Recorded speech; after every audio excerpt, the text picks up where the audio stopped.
Bryce Young benched in Carolina, but is he out? We'll run through the full timeline of events and try to figure out where this is going.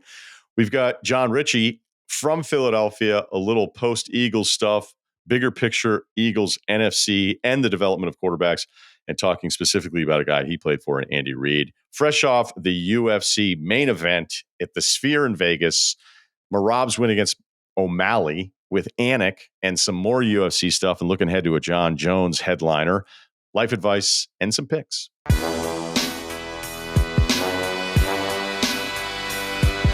By now, everybody knows Bryce Young's been benched in Carolina. There's a lot of different things that I want to talk about here because it's been disastrous, whether it's the start of his career, the situation that he's in, a bunch of different places we can go, but they all kind of lead in the same direction. Was reading about it last night and this morning. Charles Robinson, Yahoo, did a great job on this. They had people talking to him about this story, people involved in the NFL, and there was a few things that I thought were worth sharing. And that really, right now, this comes down to the story of confidence for Bryce Young. There's a specific play in the fourth quarter where he missed Adam Thielen on a 3rd and 2. He was lined up in the slot. It was about a 5-yard throw. And a scout who, according to Robinson in his piece on Yahoo, who had done a lot of work on prepping for Bryce Young, who liked Bryce Young as a quarterback prospect, said, quote, "That's so crazy. That's a throw he makes 999 times out of 1,000 coming out of Alabama. They've got him so screwed up." Another source in this piece said, quote, "This move is about," and I'm paraphrasing a bit, but I'll use the quote here, "stop the bleeding and letting Young heal."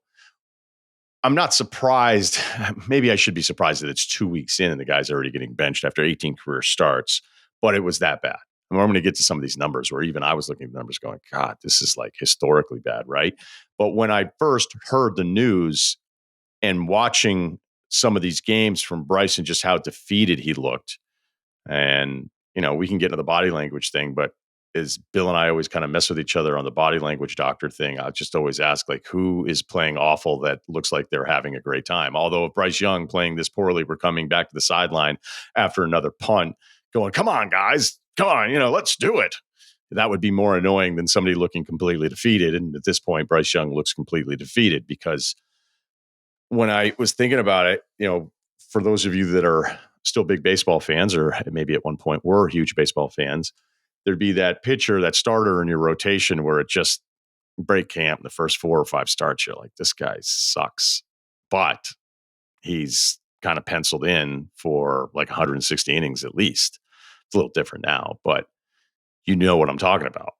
Like where every team needs like 7 starters, and my favorite team has like 4.5 starters, and he's going to have to be up in the rotation. They can try to skip him here or there. Maybe they'll just send him down to the minor leagues for a, quote, rehab assignment. And it's kind of like a mental reset for the pitcher. That's what this feels like, at least to me, regarding Bryce Young. How bad is it? It's bad. So let's run through some traditional 23 stats, which weren't great. 60% completion rate. Completion rate's kind of irrelevant now because of the way the throws are designed. I mean, I don't want a guy out there completing 40% of his passes, but there's some guys that have some nice completion percentages, and you go, I don't even think that guy's any good. 5.5 yards per attempt, low. 11 touchdowns, 10 interceptions, sacked 62 times, and a QBR of 34. Not very good. How about this year? Completion percentage down to 55%. Yards per attempt down to 4.4 yards per attempt. 0 touchdowns, 3 interceptions. On pace to actually be sacked less than last year, but a QBR of 9. 9 is unheard of. Again, 2 weeks. The team's also terrible. They spent money on the O-line because it was a priority. You could also argue the money that they spent on the O-line. It's like, do you have to spend that much money on those guys? Yeah, you do when you're Carolina. They drafted Leggett out of South Carolina, who I loved. They brought in Deontay Johnson from Pitt, who's had some nice seasons, but it's considered still at this point, especially with Derek Brown hurt, probably, is it definitively the worst roster in the NFL? It's in the conversation. Bryce is 2-16 as a starter. It's so bad these first 2 weeks, you kind of think back and go, how'd they get the 2? They had a 9-7 win against Atlanta last year and then a walk-off field goal against Houston that was 15-13. The rest of the team, What do you want? I could do this for an hour. I'll just sift through it in just a couple minutes. If you look at the DVOA stuff, the advanced metrics that kind of try to come up with a baseline comparison to everything that's happened, if you look at the Panthers' offense through the first 2 weeks since 1979, it's the seventh worst offensive performance we've ever seen. Well, since 1979. This season, the defense ranks 30th on EPA per play allowed. They're 24th in pass block win rate. That's probably the best unit stat of any of the units. I mean, I didn't dig into their special teams. 24th, and you're like, oh, that's not last. 28th in run block rate. They can't really run the football. They're second to worst, not in yardage totals, but in some of the advanced metrics. And they're 2 of 22 on third downs in 24. So now what? Like any QB, as you've heard me talk about too much, history prevents me from having passionate conviction, maybe about any of the guys, where even if I really like somebody, if somebody had said, okay, by the way, for the record, I like Bryce Young. I had a lot of the same questions as other people had, but I liked him. And if you had told me, nah, I don't like him, he's going to be out of the league in 5 years, based on history alone, I can say, well, that's absurd. And for me to really like somebody, and I like Caleb Williams as much as I've liked anybody in years, maybe even all the way back to Andrew Luck. I like Trevor Lawrence. I liked Caleb Williams more than Trevor Lawrence coming out. And as much as I like Trevor Lawrence, the guy hasn't won a start in 10 months, almost 10 months. With Caleb, I can't do a podcast and say, talk to me at the end of the year. Wouldn't be a very good podcast. We have to talk about what we've seen. He was better against Houston, but it also wasn't great. And then I thought he was terrible in the opener against Tennessee. I do think I like Caleb so much that he could have a terrible rookie season. I would still be buying stock in the summer of 25 because we've seen that story play out. Doesn't mean just because your quarterback is bad that now he's going to be good, which is kind of the default setting of fans just hanging on to any piece of hope you can, thinking, is there any way my guy that isn't good can be good later on, kind of like a Josh Allen. Yes, Bills fans, Josh Allen wasn't good his first couple of years. As an aside to hanging on to hope, the Bears Fields Mafia, the Justin Fields Bears people, you guys need to chill the fuck out. Caleb gets off the bad start. Fields is 2-0. Fields also has one touchdown this season. And despite me pointing out on Monday's pod, I thought he had two terrific throws in that game on Sunday. But they were playing Denver. And Fields, I mean, he's 28th in pass yards. Pittsburgh's 29th in red zone touchdown percentage. So they're getting touchdowns 25% of the time they're in the red zone. They've been in the red zone a decent amount. So even if I like a couple Fields throws, some of the Caleb isn't good. Fields is good. The disease of 2-0.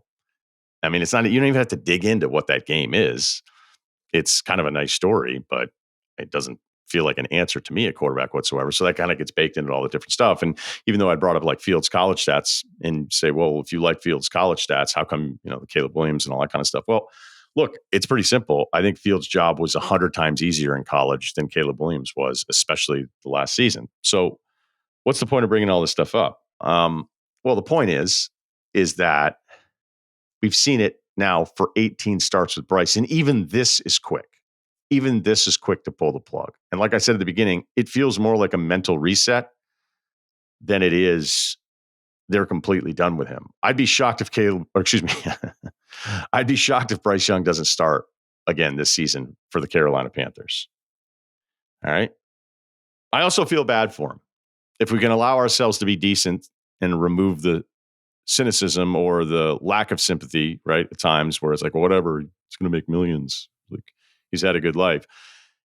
If everything you've worked for in your entire life is over at 23, that would be tough. Getting choked up about it.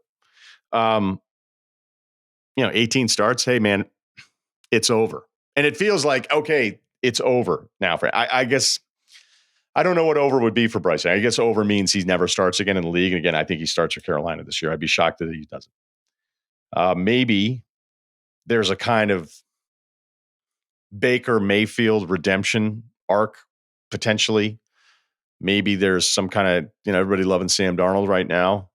Actually, when I started thinking about Baker getting a little taste with McVay and then Darnold with Shanahan, I was like, could Carolina pull a soccer thing and go to Shanahan and be like, can we loan you Bryce Young for a year and then get him back for 25 and see if there's anything worth salvaging here? I don't think that would actually work out in the NFL. But look, we could all be making a mistake thinking like Darnold is a real answer. And I think there's even a conversation about Baker, who statistically put together some really good stuff last season. But the longer you're with Baker, I think you'd have to admit, if you're comparing your football team to other title contenders in the NFL, you'd be like, okay, our guy probably has a lower ceiling than some of the other ones. But either of those scenarios, Darnold, Baker, I mean, even Darnold, which I'm not even quite sure what that scenario is at this point. He also started 2-0. Or did he start 2-0 with Carolina when he went down there in 21? Either of those scenarios would be terrific for Bryce Young. But when you're the number one quarterback and it's wrong, it's so much worse than being wrong in like the NBA. And I was thinking about this a little bit too. Like Russillo goes number one. If it doesn't work out, like, are you going to be shocked? No. But what does it really mean? Especially for Atlanta that already has some really good players. Like, oh, that sucks. Like, he wasn't a superstar role player, but that's not what you want. But there's still other stuff going on with our basketball team that's probably more important about, directing who we are moving forward. When you get it wrong at quarterback, everybody's just stuck. You're just waiting because you have to play them, usually longer than 18 games. But at this point, you're just kind of looking at it going, we're in a holding pattern until the guy we picked number one can figure it out. If Alex Sarr went one and was a bust, it's just not the same story because we didn't watch Alex Sarr on Saturdays for multiple seasons like we did with Bryce Young.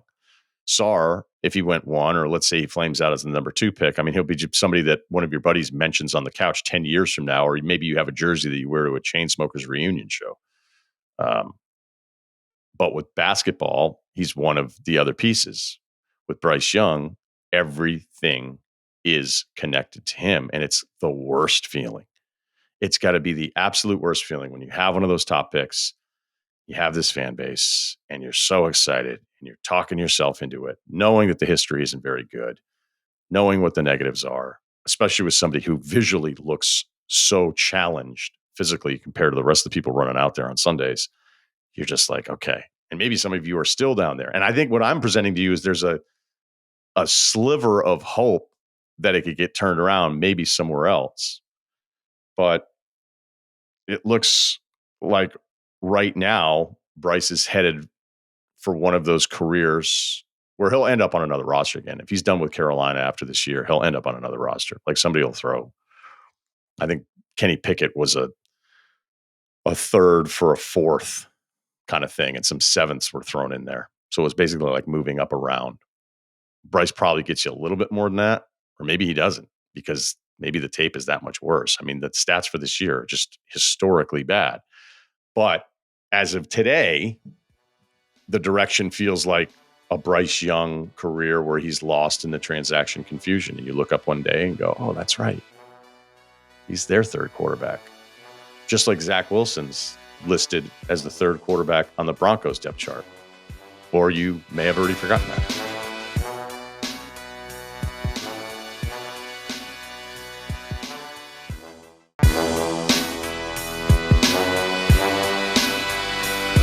Jon Ritchie's one of my guys from back in the ESPN days. And of course, he is part of the morning show at 94 WIP out of Philadelphia. The morning show every day, 6 to 10 Eastern. And a former guy who also played football professionally for money. I did. What's up? Hi, Ryan. You should have played football a lot more than you did. No, I didn't have the mentality. I didn't have the strength. I mean, we can get into this whole thing. There's a lot of comparisons lately. My buddies are like, are you a lot more like Zuckerberg than we ever realized? Kind of soft when you were younger, a bit of a fraud, compensated later on. I think everyone should know that you are not soft, that you actually, you got some natural toughness, some natural aggressive. Do you think there's a switch there? Yeah. I mean, you should be proud of that, by the way. Not everyone has that. That is a gift. that you can harness and utilize. Right, okay. And you utilize that, I'm sure, in ways that no one realized was possible. Right. Maybe. Coming from the guy that has one of the greatest single pictures of him ever leaving a football field, where it looks like he just got battle beating off the Roman Empire in northern England. Well, that's just soft skin, Ryan. Like, honestly, if anyone actually knew the truth, right? I wasn't hitting people especially hard. It's just that my skin was so devastatingly soft and supple. It's like it didn't stand a chance against any helmet. Didn't matter. Just soft skin, man. It doesn't even callus. Lift weights all day. Doesn't matter. I don't get calluses. Like, it was a real problem on my feet. I wouldn't get like the good calluses that prevent blisters. It's a curse, man. God, that is soft skin, but great for cuddling. Very I soft. bet. Baby soft all throughout adult life. Think about that. It is. I'm not pleased about this, but hey, I'm 50 years old now. I've become accustomed to it. I was reading a book about the Roman Empire, the year of the four emperors, kind of that phase. Jeez. And there was is right. Yeah, I know. We didn't. No. I'm not going to. Sometimes when people read a lot, they'll then present. Right. But what they'll do, and I'll try not to do this, but I just think you'll enjoy the tidbit, is that it'll start with like, did you know that? And it's like, I didn't know that because I didn't read the 400 pages that you just read, and you're passing about yourself the as some emperors. Is that a thing? Like, is this? There's a lot of turmoil post. I didn't know that Augustus, was a regularly Caesar. Spoken of thing. The four emperor thing. From Nero on, there was a lot of stuff, and then the last guy kind of focused during that stretch, focused on peace and did bring peace, whatever defines peace in that era. But he loved Greece, and he felt like Greece needed to be brought back to prominence. There's a lot of like weird carryover of like, I'm a Syrian, but I'm a Roman, but I'm also this. And so I don't know. I can't explain it all, but Sparta, identity, right? Man. It's so evasive. Sparta and Athens going at it forever. So Sparta decided, you guys think you need PE, physical education in the elementary schools? We're going to take it up a notch. All of the boys are going to be essentially beaten to the point where they are not allowed to whimper to build up their toughness. And all the girls are going to learn how to wrestle, because we want our entire region, from the minute you're upright walking around. Wow. It is about combat. So hold on. And that's it. Yeah. Sparta, man. That shit's real. Could I choose to be a wrestler transfer portal? Even though I'm a boy? Because I don't want I don't want the, hey, let's beat him till he doesn't whimper thing. I'd rather get used to it. Choose the frivolity of wrestling. Like, we get to do that. We get to go like hang out and wrestle it up. That's a sport. That's enjoyable. As opposed to I sit in a corner and I get like beaten upon until I stop crying. I don't want that. I don't think you would have had a choice. It was a long time ago. Is that how it worked a long time ago? You just turn off choice? I think they still were people. They'd still they had common sense. Don't you think? I don't think at the parent teachers meetings or whatever that night would be like, John wants to wrestle. I think they'd be open-minded to wrestling regardless of my, wow, now we're getting into really dangerous territory, I guess. Yeah, even back then. Even back then. They'd be like, we can't have a guy wrestle. Anyway, full circle. All right, let's talk about your Eagles, man. What's it like in Philly this week after the Monday Nighter? It's bad. Explain bad. Like, is it bad just because it's bad, or does it feel extra bad? No, it's bad. Like, life itself is crumbling and folding upon. It's like a black hole. Like, as the black hole is happening, like when all of that gravity is collapsing upon itself, and space itself, the cosmos, is destroying the fabric of being. That's Philly, because we're 1-1. That seems bad. Yeah. Yeah. It gets thusly bad. Right now, okay, the problem is our offense was supposed to be the engine, the generator that drove everything. Jalen Hurts was going to, recover from last year because we have a great offensive coordinator now and Kellen Moore, who knows what he's doing. So now the offense, with all the tools, with all of the power, with the power tools that offense has, they can sort of they can steer the way for a defense that was going to have to work some rust off at the beginning of the season and figure out how to get to a quarterback. The problem is now our defense absolutely cannot get to quarterbacks. There's no, sackage is way down, and we can't stop the run either. And it looks awful as we try to stop the run. As Bijan Robinson and the Falcons shoved it down our throats, it was outside zone, stretch zone, and we're not going to make any bones about it. There's no secrets here. It works, so we're going to keep doing it. And the Eagles couldn't stop it. That's the worst way to be dominated, when it's right in your face and there's no trickery. There's no dress. They're not going to dress it up. They're not going to motion you. They're not going to try to deceive. It's just, here's our play. We know you can't stop it. We just ran it 5 times. Here's number 6. Here's number 7. Here's number 8. Your linebackers are soft. Your linebackers are getting covered up. Your D-line, not only can they not get penetration against, when we pass, your D-line is so awful at setting an edge that we are gaining the edge every time we're seeking to gain the edge. We are, outpacing your speed to the sideline. And we are blowing your linebackers up every time our guards are climbing to the second level.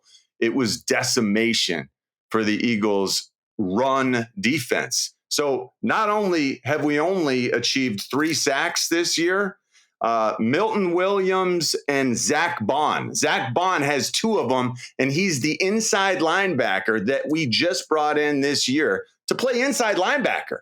He's got 2 of our sacks. Milton Williams has 1 of our sacks, D-tackle. No one else has penetration. No one else has disruption. It has been an absolute failure in terms of getting quarterbacks flustered or in any way affected. And the worst part about it is we can't say that we stopped the run either. So that's why Armageddon is upon us. And meanwhile, the offense that was supposed to lift this semi-medium defense because it needs to work its way into form, the offense has been pedestrian as well, which is almost inexplicable.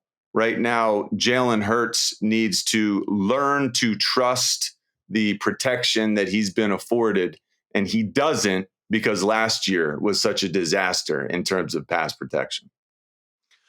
Okay. The pass rush, completely agree, especially with the resources they put in there, the names. When you look at the depth charts, you go, where is this group? Like, these are supposed to be premier players throughout. And then even trying to upgrade a secondary, that felt like that was the issue last year on that side of the football. And I was clearly excited they felt like, about that secondary. Look, 2 weeks into this whole thing, because they had real moments in the opener where that Green Bay team would love prior to the injury. Like, I really like them too. So it's a shootout and, a nice whatever. Win. Yeah, it was a really nice win. So I think the scary thing when I look at it here is, Sirianni, this happens all the time with coaches. When you're a little different and it's working because you're a little different. And then when you're a little different and then you can't win, the reason you can't win is because your coach is a weirdo. And so now everything that people didn't like about him in the introduction then loved about him. And I've talked to other players that know him that are like, dude, this guy's the best. Like, he's the real deal. You would love to play for this guy. All of the things that you want to hear from guys that did this for real. Mm-hmm. And, unfortunately, like these moments, like the 3rd down pass call there, I am steadfast about this. Do I like this call? Yes, because if a running back catches the football and it works, the game is over because they're running out the clock. And Saquon, as good as he's been, he drops it. So that can't now then be packaged into the Sirianni doesn't. If you don't like Sirianni, fine. Okay. Because the second half stretch of last year into carryover of what we saw on Monday night and everything, fine. But you can't get on him for that when the player, the guy that everybody thinks the Giants were dumb for moving on from, when in reality, they moved on from him for two specific reasons. One, it hadn't been as great there as I think people seem to want to remember it. And the Giants weren't very good. So it's like, why are we going to spend all of this money on a running back? Then it probably didn't really make all that much sense with the way our roster's construction, who we actually are, knowing that Daniel Jones is probably just placeholder for another year and all these different things. If you don't like Sirianni, fine. But if you throw that into it, it's incredibly unfair when he's not the one out there dropping the football. It was a perfect call. A guy didn't make a play. And I think I'm not sure that Sirianni has the input, the impact to influence Kellen Moore's decision making any longer, because so much has changed with Nick Sirianni's role, with what he does here in Philadelphia. He's sort of wow, how times have changed. He arrived and he was going to be the play caller, the new Uberkind, and I don't even know if that's how you say it, Uberkind, and that failed. He's no longer even the offensive coordinator. He is the connector. I don't even know if that's the official name for it, but now that he's branching out into both sides of the football more than he did in the past, we're sort of, as a fan base, learning exactly what his role is. And right now, as you said, Ryan, when game one is won, everyone is cool with Nick Sirianni's role. When game two is lost, everyone starts asking again, what exactly is it that Nick's doing? I know it's not a fourth down, and I'm glad you brought up the Kellen Moore part of it and the reduced role, which is always an awesome phrase said about me once, where maybe that's just such a big spot. I wonder if Kellen checks in with Sirianni to be like, hey, I think we want to put this one in the air here. Because whenever it doesn't work, whenever the pass doesn't work and you're fighting the clock, everybody thinks you're stupid. And there's just so many times where I see him like, hey, it was the right call. It was right there. The quarterback didn't see it. The guy didn't make the play. Like, the game is over. The game is over the catch. And I guarantee if Saquon hangs on to that, then it's, they were aggressive and that's great. They closed it out. They knew they weren't going to get the ball back. I just think it's playing the results so much. Imagine Philadelphia complaining about the Philly play if Nick Foles had dropped that in the end zone in the Super Bowl. What are you doing throwing it on fourth down on the Philly, reverse? Right. It worked, so everyone lauded the play. If Saquon had caught that and four, like he should have, everyone would have loved it. And it would have been smart. It was taking what the defense allowed, and it didn't work. Monday night didn't work for the Eagles, and now we're licking our wounds for it. I still think the team is too talented.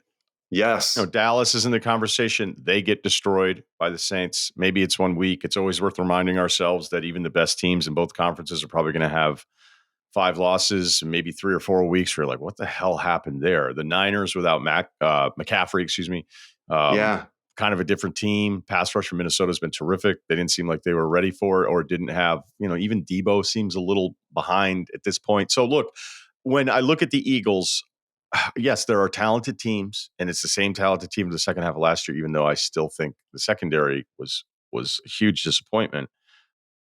I don't know, like maybe it's a summer hangover on the realization that there is this disconnect between Hurts and Sirianni. I don't know what's real. I don't know who that's on, but I just can't imagine that this team isn't going to be in the playoffs as bad as this week has felt. This team is going to be good. And I'm certain of that because the roster, despite the fact that, the pass rush is way worse than advertised, way worse than expected.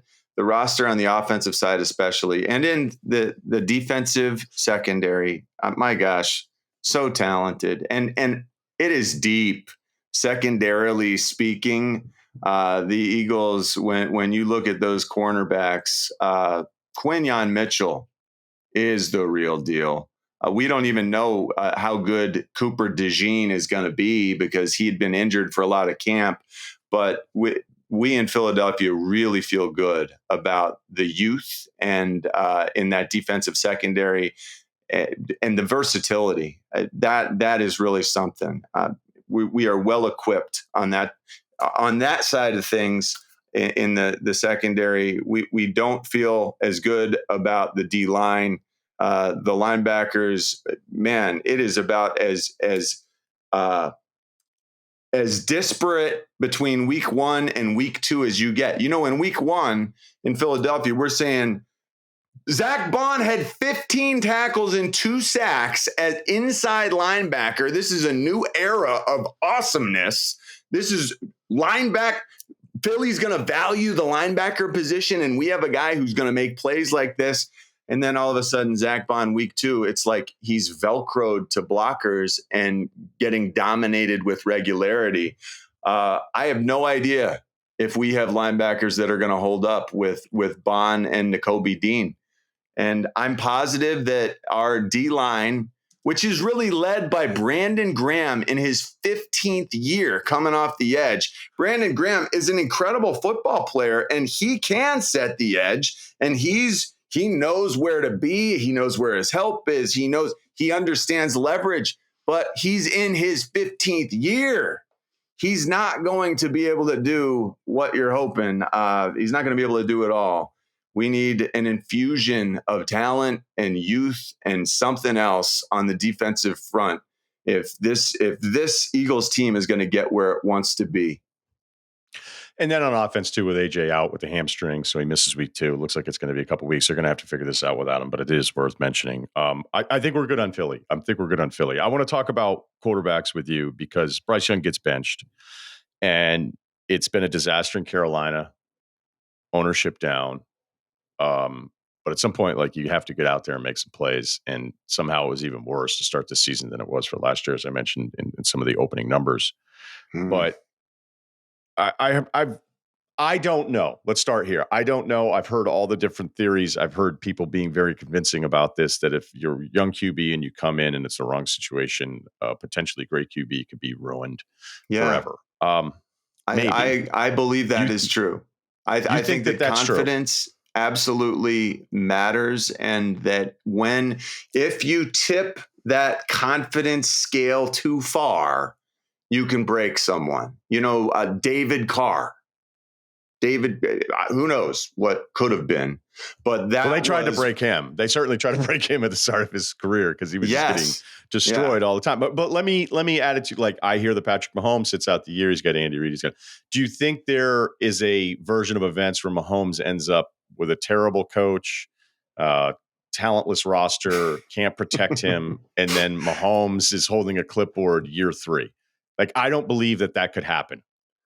Patrick Mahomes is like a superhero. And I don't even think that we know all the superpowers. Like, we know, I hear crazy rumors he's got like the eidetic memory, like where he can like read a book and then tell you the page number that this word appeared, and how that translates to football is he can, like Richard Sherman, tell you, okay, back in 2021 in the third quarter, as I was watching tape of the Titans, I remember in this personnel grouping, this is what they showed. Like, that is very useful if you've got that.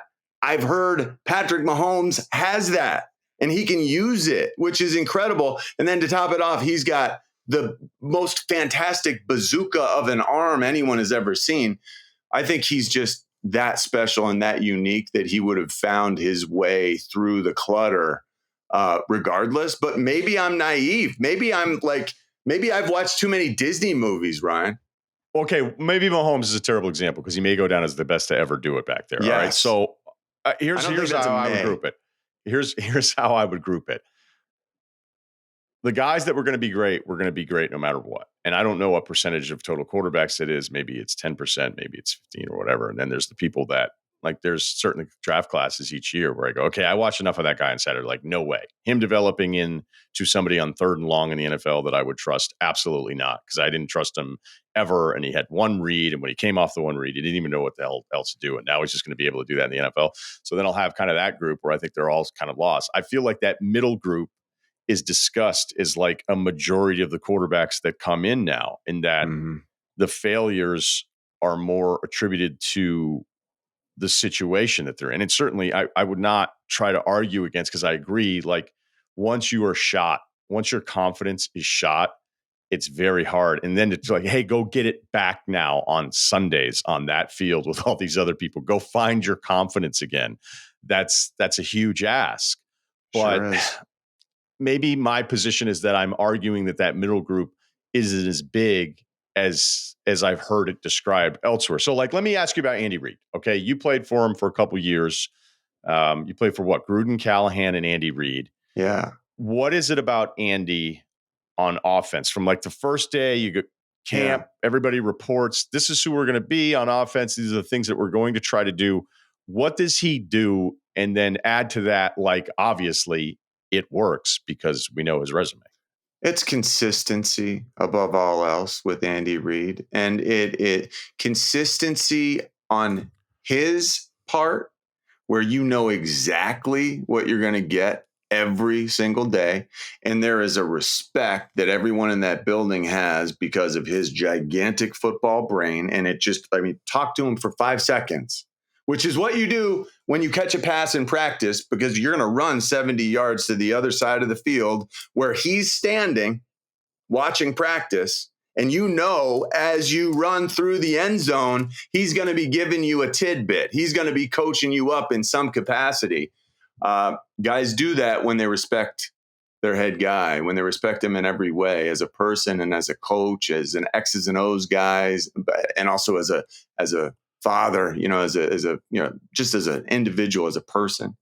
There's a lot that goes into that. A lot that goes into gaining and captivating the respect of grown men.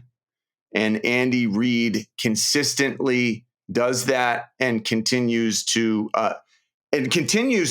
be able to hold on to their imaginations by growing his own football capacities every year. Like, you watch Andy Reid, he's bringing all sorts of new stuff up and in. The guy is a genius who is so creative on top of creative, and his players love and respect that. And he treats his players with so much respect. He treats his players like men, and they return the favor. Andy Reid is the ultimate in terms of the guy that players respect above all else. So, do you have to like your position coach? Do you have to like your play caller? Do you have to like your head coach? I think as a quarterback, you have to like your position coach and play caller. You have to respect your position coach and play caller. I think it helps for other positions. I think a lot of times, though, in the NFL, there's less coaching at some positions than people might realize. There's a lot of guys who get there and it is assumed that you know what you're doing, that you've gotten there for a reason. And there's a lot more maintenance than there is coaching and teaching and molding. I do think with these young quarterbacks, though, that a common theme is there's so much to learn and they are behind. And when they don't learn it the right way, in a concise way that they can really conceptualize and utilize and apply, they get behind. And there's a point where you just have to start over. Bryce Young. Unrelated. Were you able to check out Mastodon's Ashes of Leviathan tour? No. I haven't done much listening or playing. I'm a teen girl dad, and I get so many They don't like eye Mastodon? rolls. Yeah, no, I get so many eye rolls with my 13 and 17-year-old daughters on a regular, I mean, like hourly. I couldn't think of what's the word for like minutely. It's like an hourly basis are the eye rolls. A minute by minute basis are the eye rolls that I receive from my daughters because I'm so uncool in every way. They don't understand Mastodon. They don't understand. And I'm not going to try to teach them. Right now, it's about them. Kids are pretty selfish, man. Sorta.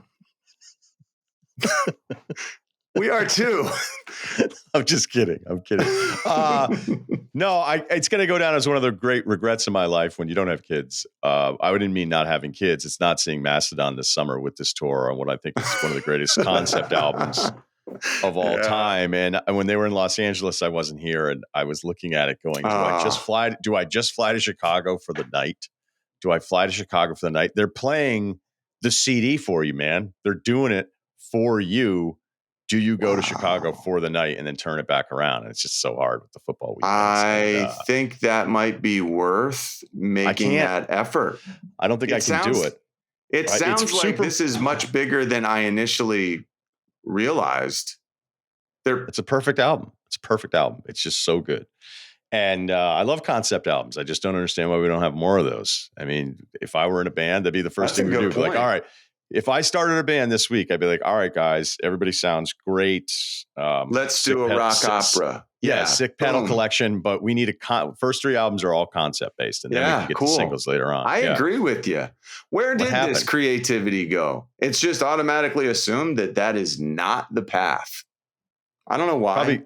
Probably record labels going, you know what? Can we get a couple catchy tunes in there with a nice chorus? That peskiness, I know. All right. So speaking of traveling, though, Philly live show, former Eagle Chris Long in attendance, potentially other former Eagles, sold out. Very excited. Larger venue for us with a show. Are you going to stop by? What is it? Yes. October 2nd, I believe. It's the Tuesday. 1st or the 2nd. I know it's on my calendar, Rye Guy. It's the 1st. I've screwed up this. Ceruti's like, dude, how many times are you going to screw this up? It is Tuesday, October 1st. Yeah, I haven't. I'm week to week guy, if that. So I'm gonna be there. I'm gonna be there with bells on. Okay, all right, sounds good. That's perfect. Maybe I might wear my Stanford Ritchie jersey. Maybe. Wow. I mean, that really is the only one in existence, and I'm not kidding. Wait, it's framed. I can't wear it. I can't take it out of the frame. You know how much it cost me? That's for the best. How much? Because I was going to put together, because I don't have any memorabilia, but I was going to put together like all the people that played that I liked, and then have them write me personal messages so they know I can't sell a Jamal. Well, I could probably sell a Jamal Mashburn signed jersey. I don't know if I could sell a Jesse Palmer Florida Gators jersey. A Ritchie jersey on eBay, so rare though. Maybe that's the zag. Is that there's one here. Yeah, priceless, literally priceless. Like it would be $0 if you tried to sell it. But I really do appreciate you having that, man. That means something to me, like in my heart. It's framed, nice, man. That costs money. That took effort. I think I left them there for a year, and the guy called and was like, "Are you getting?" I go, "I've already moved. I've already moved, and I didn't know where to put it in the new setup. And you've kind of been free storage for me for a little while." So he was like, "Okay, no problem." But I did go and pick it up. And one of the great things about getting older is when you learn about the framing industry, and you're thinking, "What? That's how much that costs?" Yeah. Do I really need this framed? And then I thought about you and I said, yeah, I need to frame this. I need to frame my friend's jersey. I appreciate that a lot, man. Well, right back at you. Hey, that place, is that where you live? Well, yeah, it's CGI. I'm actually I'm in East Hartford, but this is a Manhattan beach. That is picturesque, man. That idyllic. That is gorgeous. So, I heard if you put the sun on your neck, it's healthier. Like if you go outside and expose your thyroid, Like I've been trying to do this. I can tell. I'm on a health kick, man. I'm trying to like live to be an old man. Okay. And I know that like a lot of what I did probably worked against that. So now I'm trying to make up for that. So this whole like put your neck in the sun thing is something I think you should try. I feel like I'm having beneficial effects from it. Like I think I lost weight from. I wasn't going to say anything about. Yeah, I wasn't going to say anything about your shoulders, but you look smaller. Yeah. Yeah, my shoulder. I'm skinnier. You are. I weigh like 200 pounds. 2 bills. How much are you? Like 225. 225? Come on. I was. You got to get this under control, man. I'm a little light right now. Well, because you want more mass. I'm not going to. I thought you got to get to send me in the mail. I'm not going to not sign for it. Yeah. You know what? Maybe I need to work on the mass thing because that's good for you. The muscle is important. It is. I don't know why anybody You've got would ever it. Go. Yeah. I'm losing it. Well, I have 2 daughters making fun of me every day. That would be terrible pre-workout. You know, talk about Bryce Young. Talk about Bryce Young's confidence. You're coming home. You're walking through the door, being judged immediately. You know, you don't even know where your reads are anymore. You're absolutely right. You're absolutely right. And they should listen to this episode. Who was on my side is all the way up in Ann Arbor. So I have no support emotionally on, you know that, have you heard of andropause? Have you heard of no. It's like menopause. Oh, yeah. Don't know anything about this. It's a thing. I mean, I think it's a thing. I've been reading about it. Yeah, menopause. Hey, it's not a thing if you don't read about it. Yeah. You're right. You know, I should have stopped reading, man. Something to be said about not reading. Jon Ritchie from WIP, the morning show every morning. Always a blast to catch up, and we'll see you in Philly, man. See you soon. I'm looking forward to it. With bells on. I can't wait, Rye Guy. Can't wait, man.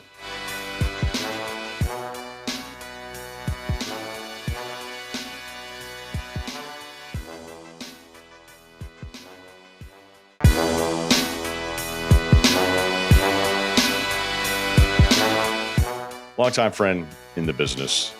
I love telling the Jon Anik story all the time. We've told it plenty of times already in the podcast, but he joins us fresh is the correct word here, UFC 306 from the Sphere, and a new title holder, Merab, taking out O'Malley. Okay, man, you were on the call with everybody, as you are for all of these big events. What were your thoughts about O'Malley with this kind of matchup going in? Well, it's always great to see you, and always nice to catch up with the friend who taught me how to prepare in this amazing business. So relative to expectations, I thought Sean O'Malley was underwhelming, but he was nothing if not honest after the fact, right? He just said he got outstrengthed. And I think for a lot of us, maybe not yourself, but we've been in athletic competitive situations where we're just up against a stronger guy. And it's not as though Sean O'Malley is a poor wrestler or an unwilling grappler. But a lot of the elite bantamweights felt as though when an elite grappler or wrestler had the opportunity to fight him, this is what was going to happen. And even though Sean O'Malley has beaten former champions like Petr Yan, he has not beaten a world-class MMA wrestler like this. And, I know my broadcast partner, Daniel Cormier, isn't necessarily surprised that Merab dominated this fight. Dominated. I don't understand. There's a couple things from the fight that I want to talk about. Maybe the scorecard part of it's pointless, but it was, it just was a guy whose energy doesn't decline. Okay. So the way he's moving in the beginning, and you guys were talking about it on the broadcast, and it's like, well, no one can keep up this pace. It's like, Merab kind of does. And then it's relentless. And it's not that he's even going to submit you.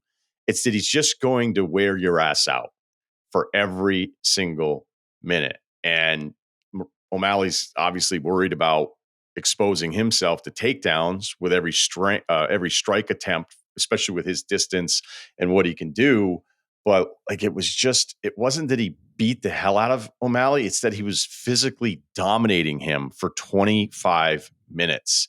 And you could see, when O'Malley's going back to the corner, it's not like I'm afraid, or it's just, I don't it almost felt like he knew what the rest of the fight was going to look like, unless he was going to get lucky with a strike, which we've all seen, how others survive in this world.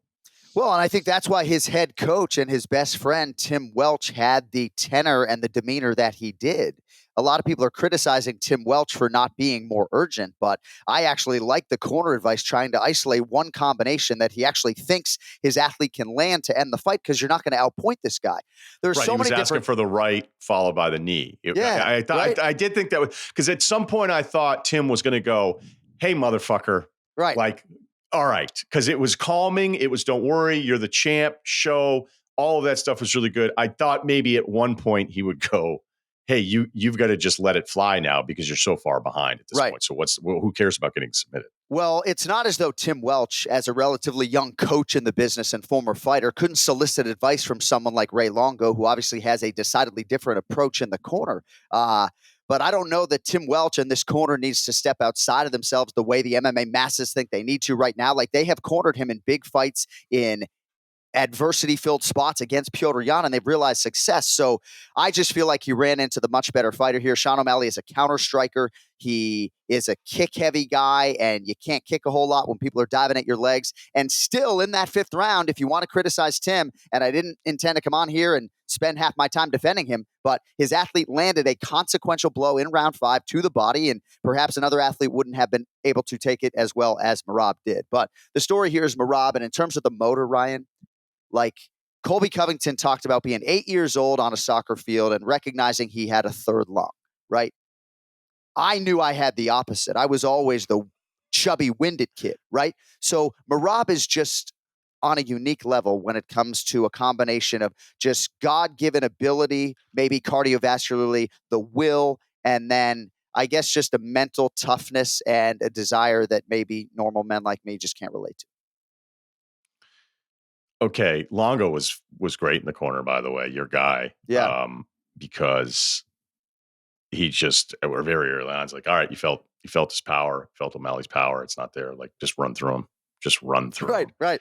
And I just loved hearing Ray in the background. It's like, okay, they have a different approach to this whole thing. A question on Merab. A question about the bigger picture. Is he annoying in a good way, or is he just annoying? Well, yeah, I mean, I think a lot of people would subscribe to your theory or that adjective when describing our new undisputed UFC bantamweight champion. For me, when I sort of look at his story in totality and impart that upon people, just everything that he went through to try to realize this dream and move into the U.S. at 21 and not speaking a lick of English, right? There's a lot of things you could lean into on the Merab side that could make me maybe get someone like you to come around a little bit. But I didn't enjoy the fight, right? Like Bilal Muhammad, one of my best friends in the world, his fight against Leon Edwards at UFC 304 was criticized by some. I thought that was a great fucking fight. I didn't think this was a great fight. And Merab at times against Petr Yan, when he attempts 49 takedowns, I think he's offensively fascinating to watch. I didn't necessarily extract a lot of entertainment value out of this fight, but at the world championship level, when you're a guy like Merab who chooses position over submission and control, and your whole style is rooted in relentlessness and not necessarily finding a signature choke to get the guy out of there, it's not always going to be the prettiest thing to watch. But he's a great human being, brother. I promise we'll get you to come around at least 5%. No, first of all, you know me well enough that anyone that has this kind of story and in the pure joy of him in the ring afterwards and being just so happy to have that moment, a moment most guys are never going to feel. And if you're lucky enough to be one of the guys that feel it, you're not going to get it for long, because it's just not the kind of sport where you're able to sustain being at the top. It just doesn't work that way. And so I appreciate all of that. And I don't even care about the fight part of it. Like, to me, it's, so what am I supposed to do? I physically was more dominant than this guy for 25 minutes. I basically controlled everything except for a couple late kicks that seemed to touch him in the right spot. Those teeps, I think they were teeps. Yeah. But I wonder about like the UFC appeal when it feels like there's a specific fighter now where it's like, did this guy grow up training against bears? Right. And they're just so dominant on the ground. Do you feel it? Am I wrong? Are there conversations of like, there's now this wave of fighters where like it's not the stand-up stuff that everybody loves. And this is just repeating itself. Yeah. You go all the way back to the Gracie stuff where it's like, oh, is that actually more fun? I don't know. I'm just wondering if there's any kind of like, maybe I'm asking too much here at this point. You already know the question I'm asking. Yeah. Is there a concern about the appeal of who is now dominating some of the weight classes? Yeah, I think perhaps, right? And I think certainly there are a lot of mixed martial arts fans that just prefer the striking to the wrestling or the grappling. And we have now a stretch here in the last 3 months where, two strikers have been rather unceremoniously dethroned by 2 wrestlers, even though I would stop at comparing Bilal Muhammad and Merab Dvalishvili in totality. Like, right, there is no comp for Merab. Truly. Like, Umar Nurmagomedov is undefeated. He's actually a striker first, a wrestler and grappler second. He's going to be next for Merab. And, dude, like, I don't even know if he can win the fight. Like, Merab is so quick with his entries. I do think at some point, to your point earlier, like in mixed martial arts, eventually there's a good chance Merab Dvalishvili gets knocked out by one of these gentlemen. But he's going to be very difficult to dethrone. And we could spend a quarter of an hour on Sean O'Malley, right? And some of the things that he now is going to have to walk into a year from now with his rebuild. And he also talked about this hip surgery thing, which my first thought is, okay, is that part of the story of the fight? Or are we learning it specifically? So he had a torn labrum in his hip prior. I don't believe it was surgically repaired. But I love this kid, right? Like, he's the total package as far as I'm concerned, human being. He wants to help make the UFC money. He understands, even though he is becoming a global superstar, he needs to meet them halfway, right? Not every superstar is like, what can I actually do to help you promote this event and actually make money? But I always worried about durability for him as a long-term champion. And a really bad scenario would have been had he gotten through this fight as he did, and he would have had the surgery anyway as the reigning defending champion. Right? Like, Merab and Bilal are going to turn around and defend these titles every 3 or 4 months and fight the toughest matchups in the division. So say what you want about maybe stylistically what they bring to the table. And I think Bilal is criminally underappreciated as a striker. But bro, these guys are going to defend against the undefeated top challengers in short order. And a guy like O'Malley, whom I love, would probably be out for a year, even if he won the fight. So there is upside to this, even though the biggest American superstar in the sport right now is no longer in a championship setting and is going to be out for a year. Okay, a couple other tidbits here. Fell in love with Diego Lopez. Oh, you know what? Actually, there is a comment. Herb Dean, what was up with him telling Merab to get to work? Like, at that point, dude, I'm way up. I mean, that shocked me. And I thought both you, Rogan, and DC were great on, like, Herb's a legend, but it was like, you're going to get upset with this lack. Like, this isn't even a lack of action. And one guy could just run around for 5 minutes and probably win on the card. Yeah, exactly. Get on your bicycle and don't get teeped to the body because the referee is stepping out of his lane and coaching you and telling you to work. My whole thing is Sean O'Malley's the guy who's down 4-0. Maybe look in his direction and tell him to fucking work, right? And one of the hard things about my job is that I see Herb Dean at the next live event, and I'm happy to have a conversation, but it kind of is what it is. Like, I'm a passionate MMA fan with a professional seat that sometimes requires me to be critical. And I do believe, with respect to my friend Herb Dean, he injected himself in this fight in a way that every one of us with a hot microphone found off-putting. Our coach, Dean Thomas, Joe Rogan, who started round 1 saying Herb Dean was the best referee in MMA, and Daniel Cormier. So, we sleep well at night. I just really didn't like the way he handled that 5th round in particular. And Merab was up 4-0, so maybe look in Sean's direction and tell him to work too. Okay. I'm glad I asked about that. Now to Diego Lopez. Oh, I had no idea. That's his 32nd fight, the win against Ortega. And you want to talk about, like, working up on the card? Like, he's like, yeah, I don't give a shit. Like, I'm going to hang. I'm just going to, like, I think that was probably the first time I fell in love with John Jones in one of his fights, where it was clearly he was way up. And then he's like, do you want me to fight you this way? All right, now I'm going to be a completely different fighter in this round. And then, even though I'm going to win this, I'm going to go toe to toe with you the entire time because I'm that bad of a motherfucking dude. Like, I'm just going to do that.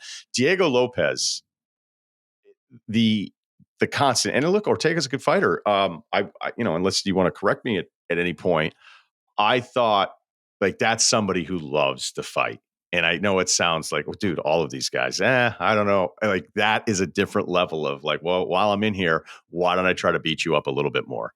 This dude is the man. I always try to be efficient when we talk about a fighter here on your show that we haven't talked about before. But if your audience doesn't know the circumstance at UFC 303, this dude weighed in 3 times, 2 different opponents, all sorts of different circumstances that 99.9% of elite athletes in the rankings would not have welcomed and just would have pulled out to fight another day. Wins that fight against Dan Ige and then turns around quickly in this spot and takes Brian Ortega's number 3 ranking. He competed on the Contender Series back in the day, lost that fight, right? Then lost his next fight. He's been trying to knock down the UFC doorstep for years and then finally gets an opportunity on 5 days' notice last year against Movsar Evloev, the hardest grappler to fight in the goddamn division, nearly submits him, becomes a superstar overnight, and now has reeled off 5 straight wins to get into the top 3. It's systematically insane what he has done in a short amount of time, and it really just goes to show you that a fighter like that may never have broken down this door, and thank effing God he did, because his next fight could be for the world title. Imagine making fun of that guy's haircut at last call. Ha, dude. Huge mistake. I wonder if he's ever going to pivot off of that emo hairstyle or not. I love it. I wish it were weirder because he's a badass. Hey, did you see him grabbing at his neck? I texted you. Right. I couldn't stop. I texted you during the fight and be like, does he think he has a necklace on? And then he put a necklace on after. I go, maybe that's your answer. So I need to have my cell phone. No, somebody told me that after they saw me tweet about it, because I was look, I guess I was being a smart ass, but I really actually just want to be complimentary to any of the dudes where I'm like, okay, that's another level of like not giving a fuck. But somebody had told me it's something he does regularly. So I don't know. I don't know. So his manager texted me later that night. Diego has a scar in his neck that itches when he sweats. That's why he always rubs his neck. You know those steel rods they use to build houses? When he was a kid, he got into an accident. One of those steel rods sliced his neck and left a bad scar. But I bring it up because like Benson Henderson, our former lightweight champion with hair down to his ass, right? In the amount of time it took him to fix his hair 20 times around, he could have thrown a jab. So I'm watching this fight. I forget that I've seen him do it in the past, wondering if it's a tick or if he got hit in the neck, and also thinking every time he does that, he could be throwing a jab. So I don't know if there's a way for him to get plastic surgery or figure out a way to deal with it, but it's not ideal to have to keep grabbing at that every other second. Maybe some Vapo rub on there. There you go. Or something, but I don't even know if that'd be legal. Okay, a couple quick updates. First of all, I've been to the Sphere twice. You too, Fish. Didn't see the jet. Your experience broadcasting inside of there. Broadcasting experience of a lifetime. I am down on my knees begging for us to get another opportunity with the right fight card. Is the word that it was this one-off, which, I don't know if I really believe that, but maybe that's the way it's presented. Yeah. I don't believe that. I challenge the other sporting events, of course, to try to execute what the UFC did. It's certainly easier to execute an NBA game in there than it is a UFC fight. But a lot of Dana White's comments are rooted in just the relationship with MGM. I just sort of feel like this was a love letter to Mexico and the Mexican combat sports fan. But if you were to put our proverbial best foot forward and have this maybe be a celebration of the UFC, not necessarily annually, and strategically put the right fight card in there, I think we could effectively change the game forever. And I think perhaps that sounds hyperbolic to some, but if you look at our fight cards on paper, Ryan, for UFC 307 in Salt Lake City and UFC 308 in Abu Dhabi, you drop either one of those cards in front of that fucking sphere wall that looks like a coliseum, I think it ends up being maybe the greatest sporting event of all time. And this was one of them, but it wasn't singularly that. Jon Jones, we have an announcement. We have a date. We have an opponent. Look, I'm in. Ha! But I don't know. What? Give me your far more educated thoughts. So Stipe Miocic was 38 the last time he competed in mixed martial arts. Now he'll be 42. But when the fight was first, it's going to be that long. Yeah, bro. So let that marinate. But as I said, I'm a fan, right? First. So when I saw this fight get announced, maybe Stipe was like 40, right now 42. So at the time, I looked at the betting line and I'm like, man, I kind of feel like Stipe's got a shot. And a lot of my contemporaries don't necessarily agree with that. And now it's been a couple years later. So that's the Stipe side of things. He's still fighting fires and in shape and one of the greatest heavyweights of all time, but time waits for no man, and he's a clean athlete. Jon Jones has just this aura, man, that every time I'm around it, it just feels like Michael Jordan-esque. There's just something so special about him. And that says nothing of what he's done in the octagon as the greatest MMA fighter of all time. I just hope we get to this date. And I'm pretty confident at this point that we will. But yeah, Tom Aspinall, a lot of people believe, our interim champion, who has already been forced to defend the interim title successfully, is the best heavyweight in the world right now and not getting a chance to prove it. So this is not necessarily the fight that the true MMA fan wants, even if it may be legacy-wise and box office-wise one of the biggest heavyweight fights in UFC history. Yeah. John's got one fight since February of 2020. That's a Cyril Gane win. And it lasted a couple minutes, and that was March of 2023. Right. So he'll have fought for 2 minutes in what? Almost 5 years. And therein lies the rub. Now, I am going to Bristol, Connecticut next week. Haven't been there in a long time. Tell him I said hey. Yeah, I mean, I haven't been there in a long time. But Daniel Cormier, my dear friend and broadcast partner, fought Stipe and Jon Anik combined 5 times. So we're going up there to film a special on, him fighting these guys. That's awesome. 5 times. But I do wonder the veracity with which he'll speak to me about Stipe's chances, because it's just hard to wrap my head around what version we are going to see.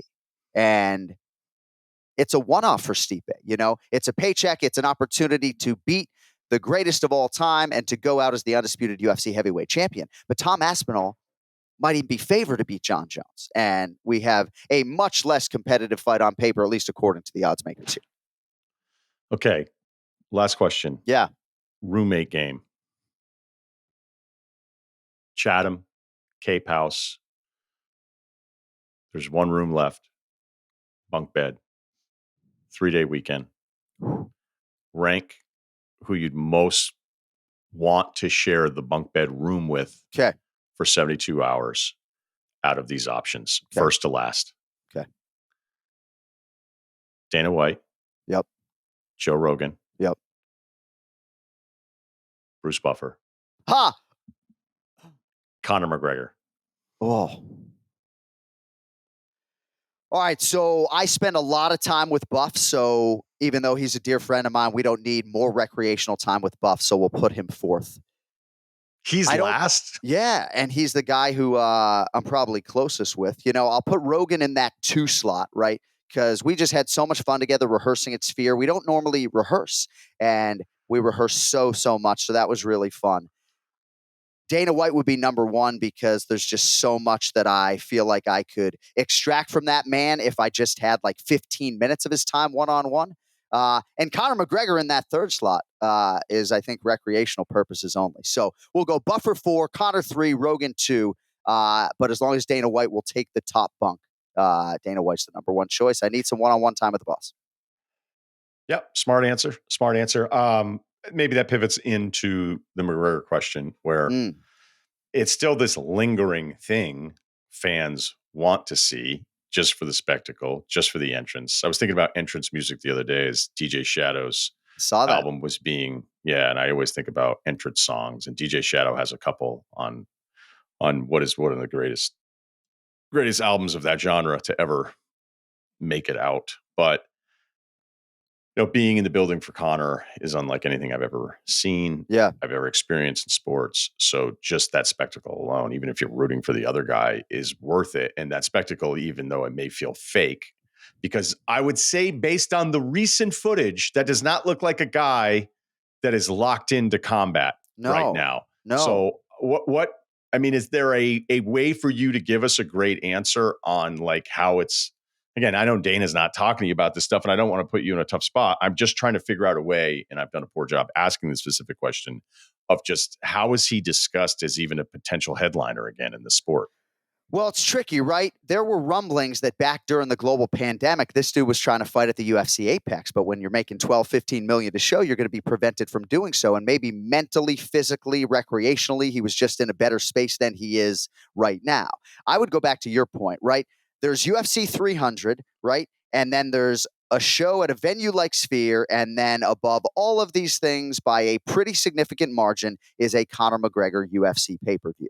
And I feel like at this point in time, I might have to eat a whole lot of crow because I have long suggested that the competitor within, the MMA athlete within, really wants to come back and try to get a lot of these scalps and to try to bolster his legacy so that he would really enjoy his MMA retirement. But I do believe that, he's not all in at this point in time. And maybe that's just me sort of having one eye on his Instagram page, I don't know the extent to which he's drinking or partying. I do know that alcohol neurologically is bad for basically every cell of your body, juxtaposed against Michael Chandler, who it feels like has put in 3 training camps for Conor over 36 weeks and hasn't even fought the guy. So I am still optimistic for whatever reason that we do see him first quarter 2025. And the only hope then is, for the sake of sport, is that he wins the fight, because if he wins, you can open up any title fight for him, even if that's not a straight meritocracy. And then I do think you can actually, it stands to reason, see him twice in a span of 7 months,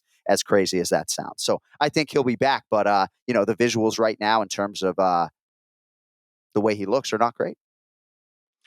You look great, buddy. You can check out Anik and Florian, their podcast throughout the week. They recap UFC 306 from the Sphere. And I'd love to be in New York for that Jon Jones thing. I just don't think I'm going to be able to pull it off. What is the date of that? Try to make it happen. If not, I'll see you December 7th in Las Vegas. Yeah, we're doing this. We talked Larry about it Bird's birthday. Larry Bird's birthday. Las Vegas, Nevada. Make it happen. Well, I think you should offer the tickets to Bird first, and then if he declines them, that would be amazing. Because you're just like, hey, there's a bantamweight, this guy from nobody knows who he is, and then it's here's Theo Vaughn, who Theo Vaughn may have been fucking with me when I met him a couple weeks ago. Really? Yeah, not sure if he was fucking with me or not. Maybe he just misunderstood what I said and then gave me an answer that was not the correct answer. Well, I think you are perpetually misunderstood, right? I don't know. A lot of us in the public eye, I feel perpetually misunderstood. I mean, on my podcast, I'm basically trying to not get fired every week, right? But my agent said to me 8 to 10 years ago, like, you belong in the opinion business.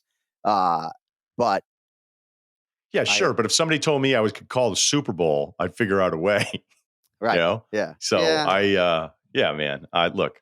But when I editorialize on the broadcast and Rogan's in the octagon getting ready for an interview, and I say something about the referee injecting himself in the fight, as a play-by-play guy, you can argue I might get a phone call because that is maybe a little bit out of my lane, even if in a sport, MMA, that blurs the line between play-by-play guy and analyst more than most. I just felt in that moment I had to say something, and I haven't gotten the call from the boss yet that I shouldn't have. So, well, what you need to do is say, if you grew up in New England listening to Sean McDonough, it's impossible for me as a play-by-play person to think that I'm not supposed to inject from time to time. Like when Sean was going to get on Tim Sheeta every now and then and be like, he has not been good behind the plate this afternoon. I don't think there's I think there's sometimes in some SEC games, like, what are you fucking play calling now? Right.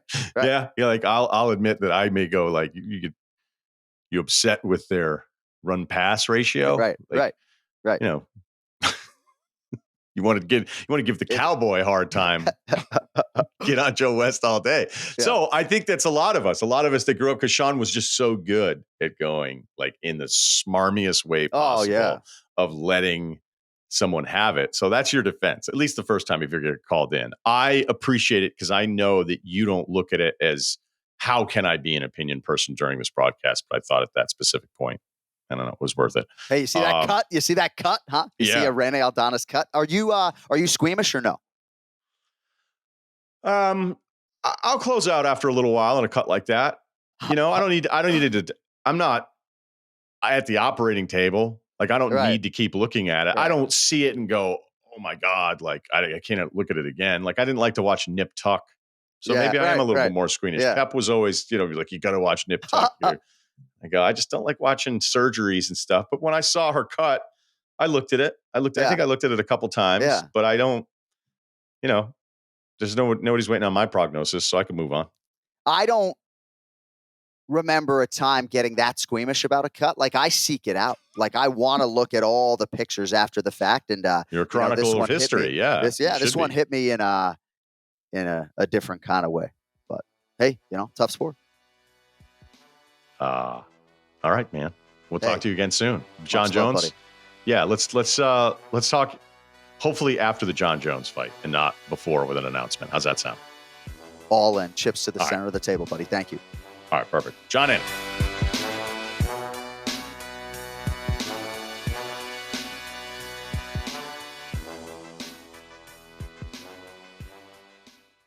You want details? Fine. I drive a Ferrari 355 Cabriolet. What's up?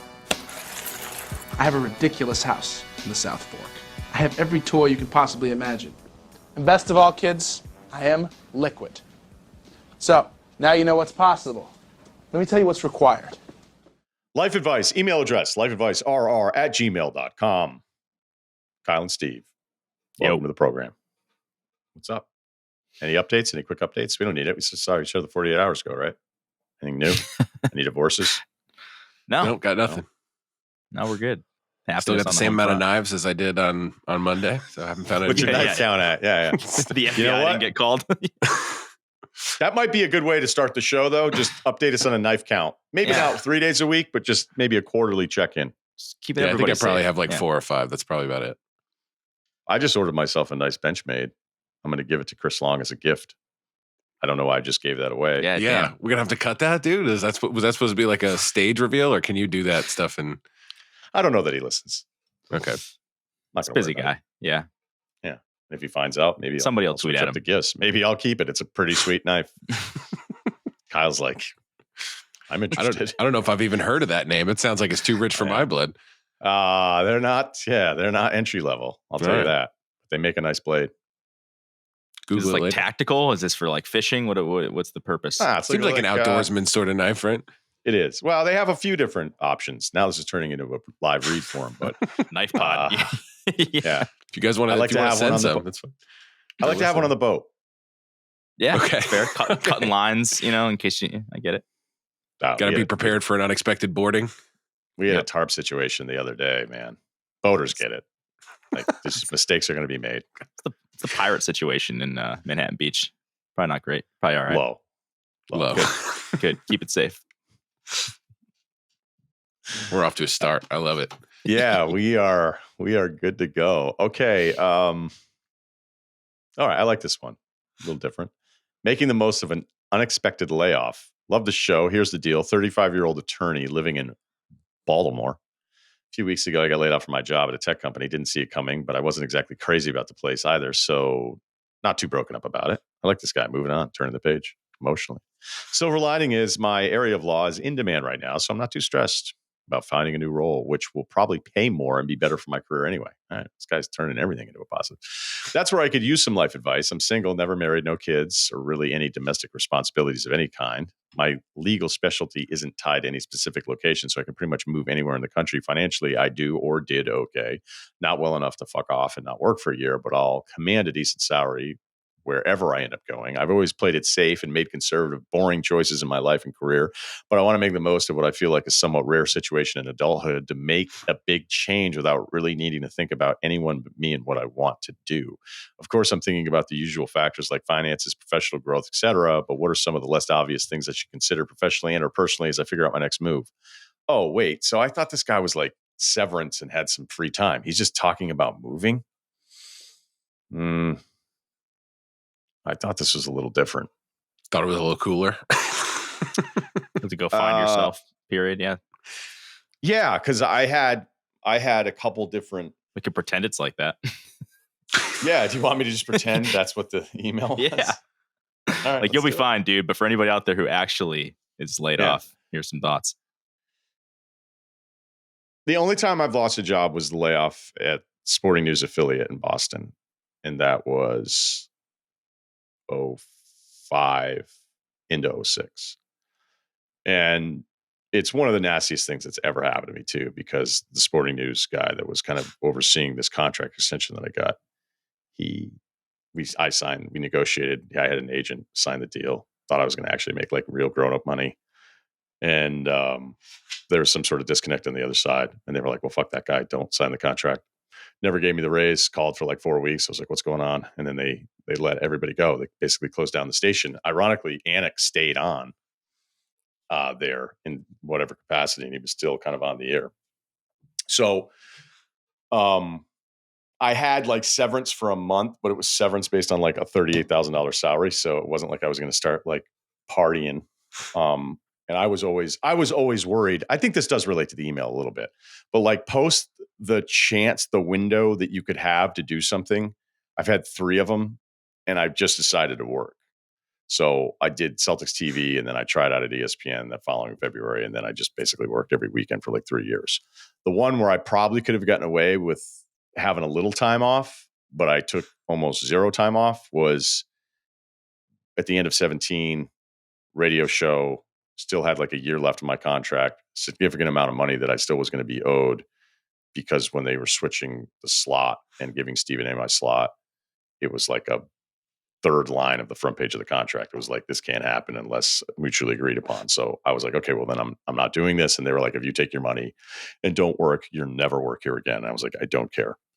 And instead of Bill doing Jake that, Cutler line, don't care. Yeah. And the funny thing is, I actually ended up getting re-signed for another year and then offered again when I didn't go back. So just for the record, but that was a significant amount of money, like well into 6 figures that I was still owed and would be paid out over the next year.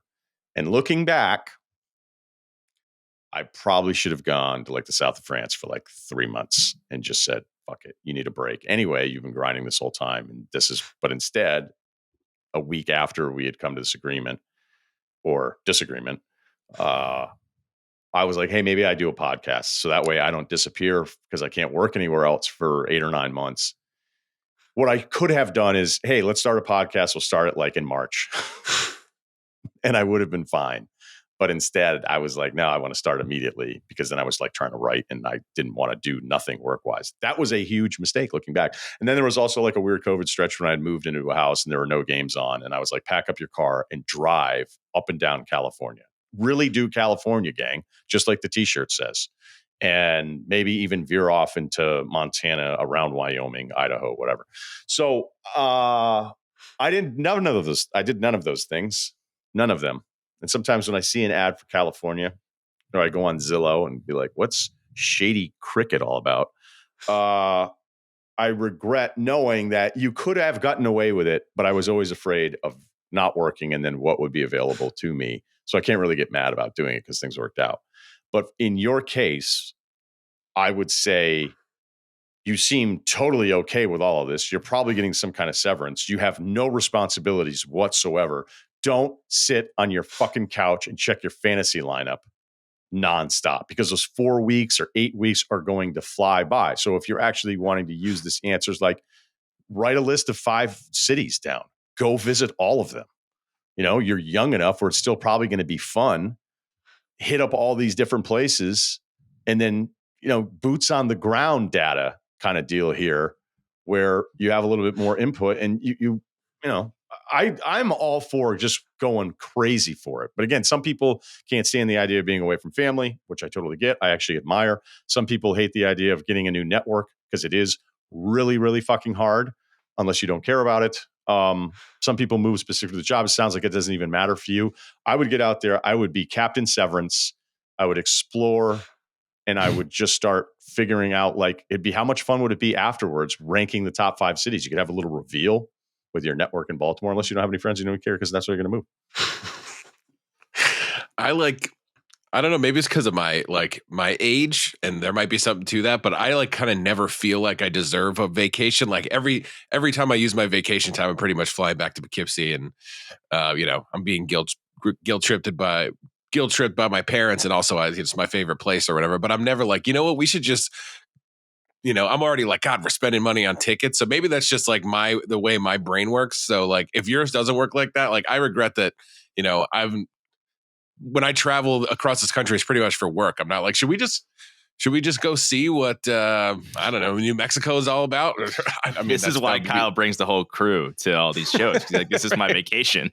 Right. I parlayed it coming out. Yeah. If we could also find a terrible bar, that would be just a cherry on top. But I think if your brain isn't going to stop you from doing that, you should. Maybe it's because I'm a fed sitter and it feels like I do enough wasting money on my day to day, but I just feel like I would be afraid that money runs out. And I could tell you, it'd be easy for me to say, yeah, let's go pull the ripcord. But I know if I was in that situation, I'd be like counting my money. It's like, all right, there's no more coming in until I get the new thing. And once I get the new thing, I have responsibilities and I got places to be. So I'm with Ryan. I would do it because my brain doesn't seem to be able to let me to do it. Yeah, if your future is not, because my layoff story was, I mean, I've talked about it a million times. It happened during the pandemic. It was when I had left ESPN, started doing the show, Scal and Pal show, and I wasn't like upset. I kind of knew it was coming. I think it was one of those things where I kind of knew like early on, like this show is not going to work out for a number of reasons. And then the pandemic hit, and I was like, okay, there's probably an excuse to get rid of us, and it happened. And it was shitty. The whole thing happened, but the world was also well, like, it was really shitty the way they just basically like voided everything too. Like you told me about it. And it was, when you would take me through that, I felt like they treated you, well, this guy was lucky to be on the air in the first place, so we're not going to do any favors on the way out. I thought it was pretty nasty. It wasn't great. Don't really talk to most of the people anymore, but it is what it is. But I also like didn't like it, so I guess I kind of relate to this guy of like I didn't really care that I lost that thing, and I knew like long term that I would be fine, but the short term of it, I was like, fuck, man, like I'm gonna be the guy without a job, and then like everybody didn't know if like the world was gonna like if we were gonna be here in 6 months, so I was like, I don't know what's going on. Should I even how urgent should I be? By the way, it's really funny because I was trying to get Ceruti jobs, which I don't do very often unless I know the person, unless I know that the person that I am recommending can do the job and is going to be great to work with.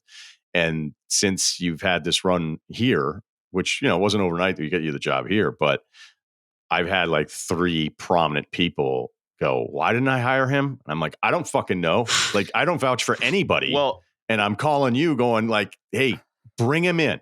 Just bring him in and let him cook, and it's going to work. And you're going to be thanking me very quickly. And well, thank you. That's not why I'm doing it though. No, but I it was know, just it was kind of funny that I've had like big names now since go, why did I not, or what was that? I go, I don't know, you dragged your feet. It wasn't like they were like, no, it was just, sometimes stuff isn't available and there's just no spot for somebody that is deserving of one. I say all that, and thank how's it going, you, Kyle? Yeah, Jesus. I say all that to say sharpening my knife over here. That's all. I say all that to say, like, I didn't really turn my camera off for a second. No, I'm kidding. I didn't really get to enjoy it the way that it sounds like our guy here is going to enjoy this. Like, I felt bad because I was like, man, like, it's like, what am I going to do next? Like, the media industry just sucks in general. I couldn't get out of my own head. Like, so I'm a little bit envious of this guy because he's like, yeah, whatever, it's fine. Like, I have a good enough job. I'm versatile enough. I'm young enough. I don't have any kids. Like, I could move. Like, that's I don't know. This is just like a little like life fork in the road moment. Like, this doesn't have to be a bad thing. It doesn't sound like you're taking it that way. So yeah, if like for me, like I was in my own head about like what my self-worth was, and like I need to have purpose and have a gig, and I'm just kind of worried about all that stuff. And you also kind of feel like an asshole because you're like, man, am I a failure in life? But it doesn't sound like this guy is that. And if you could enjoy this period where you don't have a job and you're still getting paid, if that's the case, then like if you can get that out of your own head and do it, I say go for it. And I would still be looking along the way because like you're right, Ryan, like that. The 4 months the 4 weeks or however long you get paid out for, it does go by in the flash of an eye. And then when you always will look back. You will always look back and go, I could have just gone somewhere for 2 weeks and reset, and there was still a check coming in. But you get free. Like, I think it's actually something where you'll look at successful people and go, well, I don't know, man. Sometimes I see people vacationing so much now and then they do great that I'm like, maybe that was the way. I could have definitely done more stuff. Now, by the way, that is the best job we have ever done of not answering the email. So let's go rapid fire because he's trying to think of like other things he might not be thinking about. 35, single. I imagine if you want a family at some point, be honest about how attractive you are. Have you ever been the first option? Most of us never have been. Okay. Are you a second or third option? Do people hook up with you and then blow you off because they regret it so much? If you're not in that category, that's great. Maybe you've done fairly well for yourself or whatever. But I think if that is something that's important, then you should know the scouting report. If you want to move out to LA and play above the rim, good luck. If you like average looking people, there's nothing more aggressive than an average looking person in Los Angeles because they know what they're competing with. So maybe that is something that you'd be interested in. If you want approachable hotness, I would say Midwest it. When I moved back to Boston for 2 months, I had no idea how much I missed the option to do something outdoors in the middle of the day. I cannot believe I lived in New England my entire life and knew when there was this window of boredom at like 4:00 on an afternoon, which didn't happen very often because I was working so much, but like this window of, hey, I have nothing to do and I'm sort of bored. What can I do? Nothing outside. And when I moved back to Boston and the weather was actually good, although it was like really humid, I'd have these moments going, okay, now I'm in this apartment. What do I do now? I'm bored. And I go, I can walk around the city that I've already walked around 1,000 times. And I've been to all of these museums. I do the little pizza thing, but I was like, shit. And so now that I live in a place that I love to death, having the option of the outside stuff. So you got to think about that. Hey, where do I rank on the scale of desirability? Go down to Dallas, maybe, probably play a little above the rim. I'd avoid New York City, San Francisco, and Los Angeles. Denver's kind of a melting pot of people from all over the place. Good Midwest stock going that way. Denver kind of was like the Big Ten's SEC's Atlanta for a little while. A lot of dudes at Denver, though, right? Isn't that the deal? Well, they used to call it member, but it's definitely changed. I'd say there's just so many people now there that I would argue on visits, I go, this almost feels like there's too many people for the infrastructure of the way the town was originally set up. Yeah. So outdoor, indoor, wife, material, cost of living, maybe look, if you're doing well enough, like sometimes I look at stuff in Arizona and I'm like, could I buy a town? But I don't want to live in Arizona. I don't know. Hey, do you want to speak about having options going outside? It's the inverse of like Caribou, Maine. It's like, hey, do you want to play pickup hoops? Do you want to die from heat exhaustion? We'll play hoops at 10:00 tonight. You don't see that on the bumper stickers at Arizona. No. All right. That was an incredibly long answer to something he didn't really ask. I don't know that we were helpful at all. I'm confused. Are you? Okay. Let's do one with I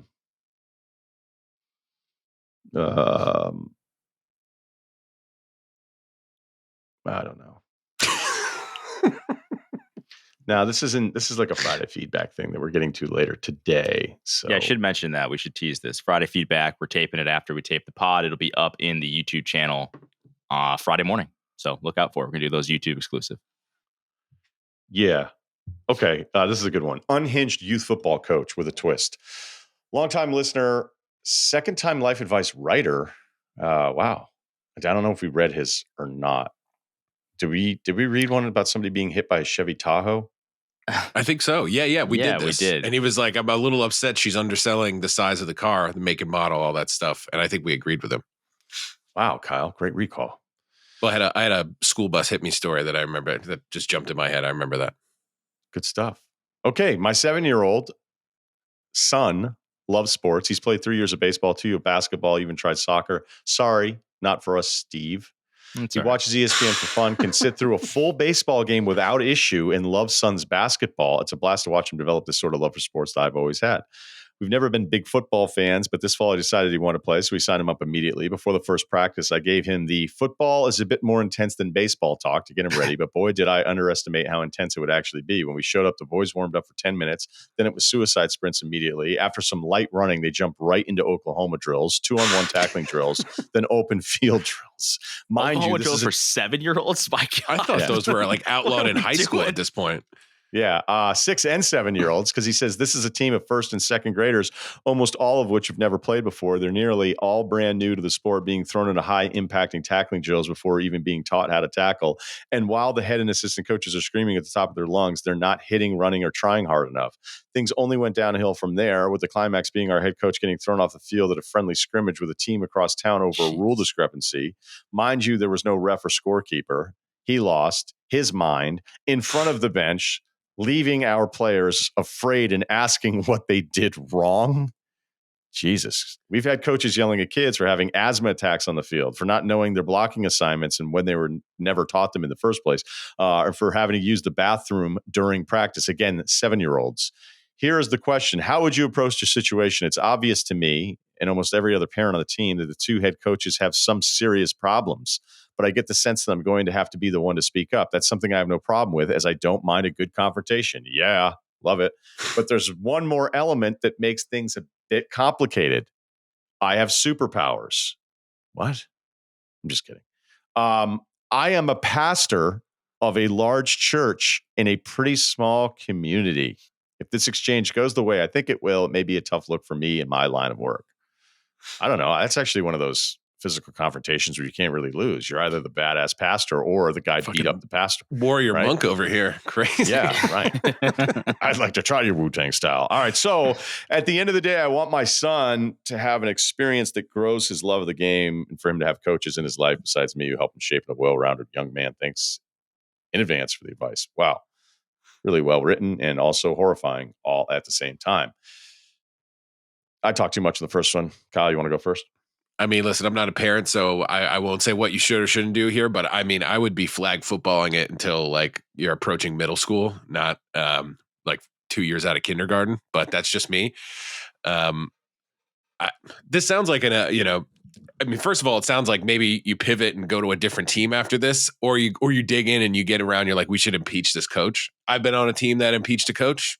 It was pretty ugly. The guy was also a gym teacher. We all saw him around afterwards. It was weird. But I think you either decide like if he's gonna do football, I just wouldn't do like peewee tackle football. But I mean, whatever. Again, that's I guess a preference thing. But I don't know if you like you don't do this confrontation at game day or something unless there's something way over the line that can't be helped. I think this is like an after practice. Maybe a couple people get together, or maybe you go to whoever's running it and it's the director of youth sports in your town or whatever. And you're like, listen, we've got like 80% of these parents actually have an issue with this, and maybe, but I wouldn't just be like, I'm the toughest guy here, so I'll handle this on the sideline. I think, you're a pastor. You should be able to get down with the peaceful way of doing this. But I think you go up the ladder, but I would seriously consider not doing this type of football at this age. Well, one, you're a pastor, so people listen to you, so you have that advantage. And two, like, I imagine other parents feel the same way that you do. Like, this is let's everybody get together. We're stronger in numbers situation, so that it's not just one of you being the asshole. It's all of you being like, because you're 100% in the right here. These two guys sound like a psycho.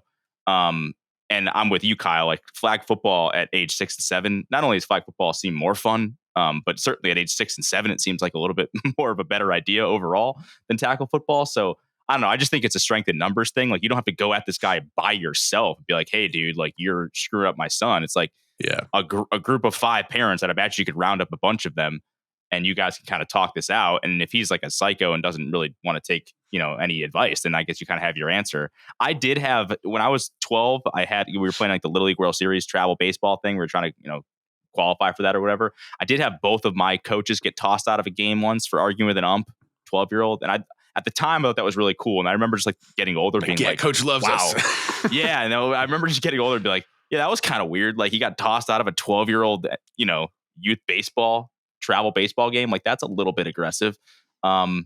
And we're talking about 6 and 7-year-olds in this instance. Yeah. So that's even worse. So I don't know, man. It sounds like the emailer is like kind of convinced himself. He's like, I'm the only one that could stand up to this person. And like, I have to do something soon. Like, it's not like he was saying like, I love confrontation and I get, or I'm good with it or whatever. I thrive in it, whatever he's saying.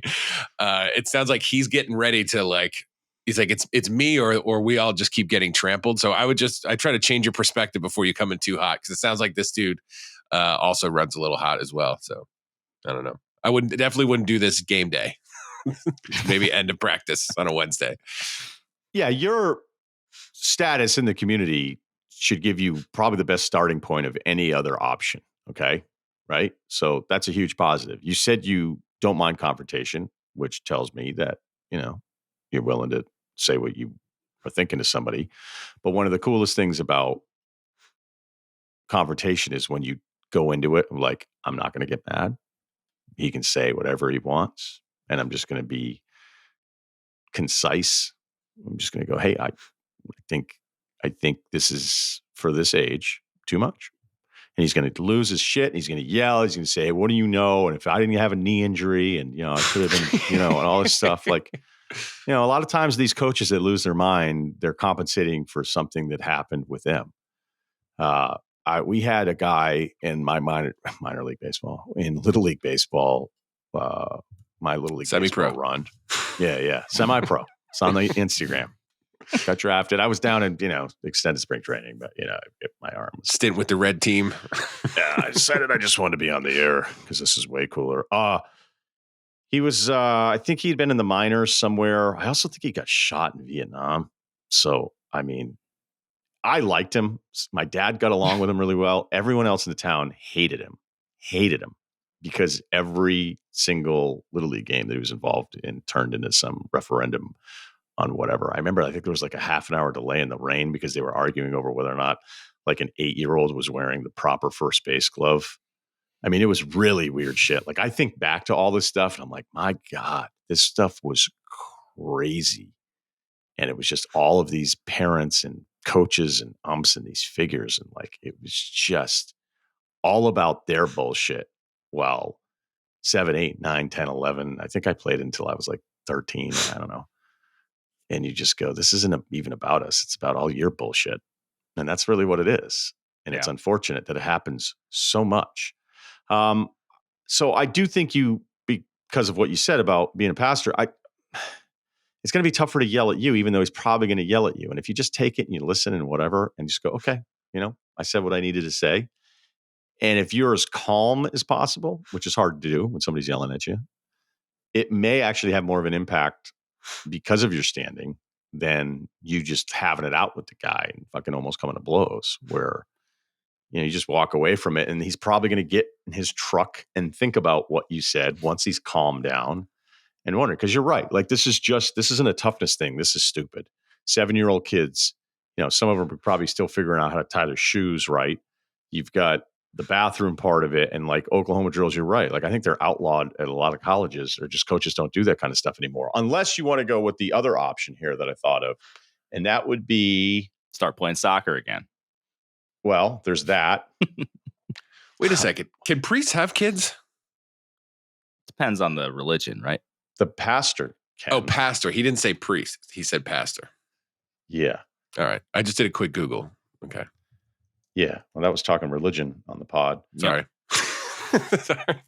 It's like, is this fake? Is this good? We got a priest with kids? I don't know if this is real. I should know this though. I mean, like I grew up Catholic church, pastor, priests, what is the difference? Well, priest is Catholic, right? I think pastor is sort of like, I don't know. We went to Methodist church. I feel like that was like the easiest one to be. So I don't know, but like that guy could do anything, I think. Oh, I actually hear it says those guys can get hammered. I think churches often choose an unmarried man as, but look, if you're coming here for any of it, we don't know any of it. Yeah, maybe we start. It was just a question. Don't even email. We're not pretending we know. I thought pastors could, whatever. Quick couple. It's 2024, right, speaking of searching though, the other pivot could be, anybody remember the committee to plan parties? Not to be confused with the party planning committee. So you've got Angela in the office, complete dictatorship, rules of an iron fist, and the vibes are just off.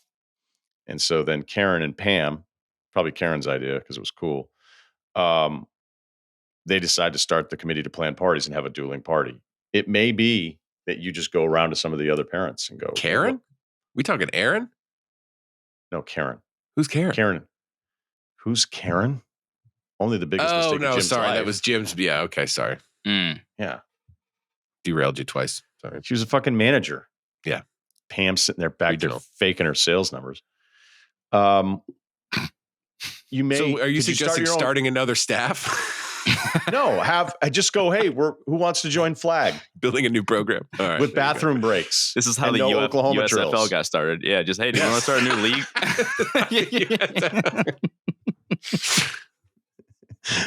It took Kyle a while, but now I think he likes the idea. Yeah. Yeah. Unless a pastor just told on himself as being the only one in the United States that has a kid, which we'll get more emails about. But that'll be in Friday feedback. Thank you to Ceruti. Thank you to Troy, not the city. And thank you to Kyle. Ryen Russillo Podcast, please subscribe. And our YouTube page will have the exclusive Friday feedback on Mail It In Thursdays. But on Friday. But on Friday, mailing it in even more. Needed 24 more hours to get it done.